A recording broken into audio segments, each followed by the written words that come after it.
আসসালামু আলাইকুম। রাজনৈতিকভাবে বিএনপি এখন সবচেয়ে কোণঠাসা বা চাপের মধ্যে আছে। নানান কারণে বিএনপির বাইরে সকল রাজনৈতিক দল নানাভাবে চাপ তৈরি করছে, নানাভাবে বিভিন্ন ইস্যুটাকে সামনে আনছে। এর উদ্দেশ্য দুইটা। একটা হলো বিএনপি বিরোধী একটা নির্বাচনী জোট গড়ে তোলা, অথবা বিএনপিকে চাপ দেয়া যে আমরাও কিন্তু একটা শক্তি, ফলে তোমরা তোমাদের নির্বাচনী জোটে আমাদেরকে নাও, আমাদেরকেও আসন দিতে হবে। এইরকম নানান রকম চাপ তাপের মধ্যে আছে। আরেকটা হলো যে বিএনপিকে, একটা হলো যে তৃণমূলের নানা ঘটনা, বিএনপির নামে বা বিএনপির তৃণমূল পর্যায় থেকে যে ধরনের চাঁদাবাজি চলছে, যে ধরনের অপকর্ম চলছে, সেগুলিকে ইস্যু করছে। অন্যদিকে আরেকটা গুরুত্বপূর্ণ জিনিস হচ্ছে, সেটা হচ্ছে পরিকল্পিতভাবে প্রচার চালানো হচ্ছে যে বিএনপি কোনো সংস্কার চায় না। তারা ওই আওয়ামী লীগের মতনই লুটপাটের একটা শাসন চালাতে চায়, তারা সংস্কার বিরোধী। কিন্তু আমি প্রতিদিনই দেখছি যে ঐকমত্য কমিশনে সালাউদ্দিন আহমেদ বিএনপির পক্ষ থেকে প্রতিদিন মিটিংয়ে, মানে লম্বা সময় ধরে তিনি কিন্তু অংশ নিচ্ছেন এবং দলের পক্ষ থেকে মতামত এবং কোন কোন বিষয়ে ঐকমত্য, যেমন দ্বিকক্ষের পার্লামেন্ট, তারপরে তত্ত্বাবধায়ক সরকার ব্যবস্থা ফিরিয়ে আনা, তারপরে একজন দুই মেয়াদের বেশি প্রধানমন্ত্রী না হওয়া, নানা ইস্যুতে তো ঐকমত্য হচ্ছে।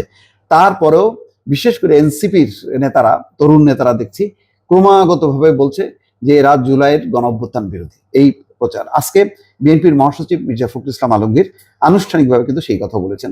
বিএনপিকে সংস্কার বিরোধী বলে একটি মহল পরিকল্পিতভাবে অপপ্রচার চালাচ্ছেন বলে অভিযোগ করেছেন দলের মহাসচিব মির্জা ফখরুল ইসলাম আলমগীর।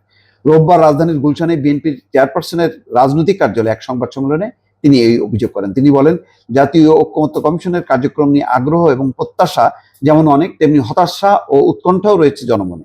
বিএনপির পক্ষ থেকে আমরা যেমন 6টি সংস্কার কমিশনের কার্যক্রম সক্রিয়ভাবে অংশ নিয়েছি, তেমনি ঐকমত্য কমিশনের প্রতিদিনের আলোচনায় আমাদের প্রতিনিধিরা কার্যকর অংশগ্রহণ করে চলেছেন। এই ব্যাপারে কিন্তু কোনো সন্দেহ নেই, এটা ভিডিও ফুটেজ তার প্রমাণ।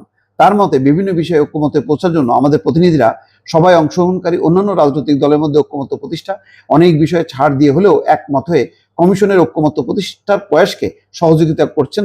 কিন্তু দীর্ঘ আলোচনার পর সংস্কার কমিশনগুলো যে এইসব প্রস্তাব পেশ করছেন তার বিপরীতে কিংবা নতুন নতুন প্রস্তাব উত্থাপন এবং তা নিয়ে অনেক সময় অচল অবস্থার সৃষ্টির কারণে কার্যক্রম বিলম্বিত হচ্ছে। বিএনপির মহাসচিব বলেন, ঐকমত্য প্রতিষ্ঠার আগ্রহী বলেই আমাদের প্রতিনিধিরা ধৈর্য ধরে আলোচনা শুনছেন এবং তথ্য প্রমাণ এবং যুক্তি দিয়ে সঠিক সিদ্ধান্ত গ্রহণে কমিশনকে সহযোগিতা করছেন। তো এখানে তো নানা বিষয়ে বিএনপি তো তার পজিশন বলবেই, সেখানে মত দ্বিমত তো থাকবে। এখানে ঐকমত্য কমিশন সেখান থেকে কয়টা পয়েন্টে ঐকমত্য হলো তার ভিত্তিতে তারা এগোবে। এটাই তো কথা, যে কম সংস্কার চাইলে ডিসেম্বরের মধ্যে নির্বাচন, আর বেশি সংস্কার চাইলে জুনে, এই তো কথা ছিল। তো এই ব্যাপারে তো কোনো মানে দ্বিধা দ্বন্দ্ব নেই বা বিভক্তি নেই, পরিষ্কার বিষয়টা। কিন্তু তারপরও দেখেন এনসিপির নেতারা যেখানেই যাচ্ছেন সেখানে বক্তব্যের একটা অংশে বিএনপির বিরোধিতা আছেই, আকারে ইঙ্গিতে বলছেন। যেমন হাসনাত আব্দুল্লাহ বলছেন, বিএনপি 16 বছরে যা পারেনি আমরা 7 মিনিটে সেটা করছি। এইগুলো একেবারে সেফ অপপ্রচার এবং ঐক্যের একটা ভাঙন ধরানোর পায়তারা বলে মনে হচ্ছে। দর্শক ভালো থাকবেন, আল্লাহ হাফেজ।